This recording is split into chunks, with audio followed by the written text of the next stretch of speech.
கர்த்தரின் ஆசீர்வாதமே ஐஸ்வர்யம் தந்திடுமே,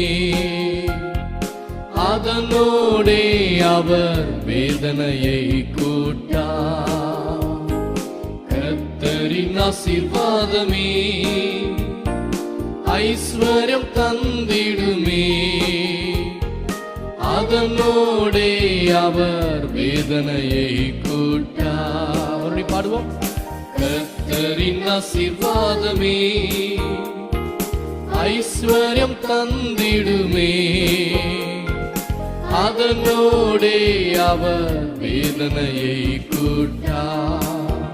கர்த்தர் பரிகாரியாயிருப்பார், கர்த்தர் நோயெல்லாம் அகற்றிடுவார். கர்த்தர் பரிகாரியாயிருப்பார், கர்த்தர் நோயெல்லாம்